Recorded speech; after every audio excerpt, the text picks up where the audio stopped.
Victim society.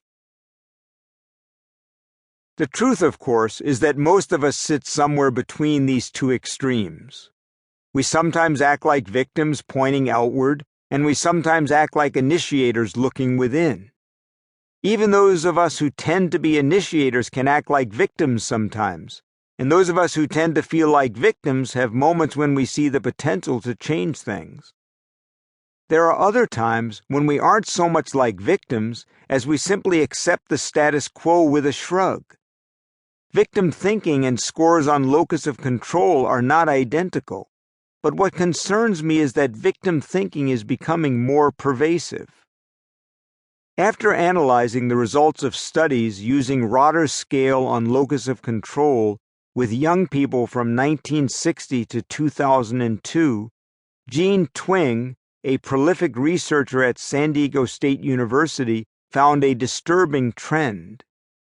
In a blog post on January 26, 2010, on the Psychology Today website, Peter Gray reported her findings. Average scores shifted dramatically for college students away from the internal toward the external end of the scale. In fact, the shift was so great that the average young person in 2002 was more external than were 80% of young people in the 1960s. The rise in externality on Rotter's scale over the 42-year period showed the same linear trend as did the rise in depression and anxiety. No wonder Time magazine ran a cover story in the middle of the last decade with the title Victim Nation. This victim thinking can take on comical proportions.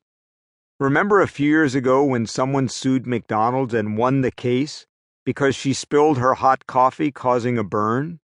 Hence, coffee cups are now emblazoned with the words, "Warning, hot! Give me a break." Of course coffee is hot, and we can't blame other people every time something goes wrong. The McDonald's incident would be a mere diversion if this tendency to blame others for our problems were not so common. Some teacher friends of mine told me about another seismic shift. In a previous generation, if little Johnny was having problems at school, parents most likely would arrive at the schoolhouse saying, quote, "What is Johnny doing?" Johnny probably got reamed out by his parents about how he needed to step up. Today, parents are just as likely to come to the school to defend their child, wondering what is wrong with the teachers, the school, and the system that keeps Johnny from reaching his potential. Put aside for a moment whether it is more Johnny or the system that is to blame, and ask this question instead. Which will benefit Johnny more in his adult life? Working on his part of the problem, or learning from his parents that when things go wrong it is someone else's fault? Ask yourself what will help you more, focusing on what you can change or on the things outside your control that limit you.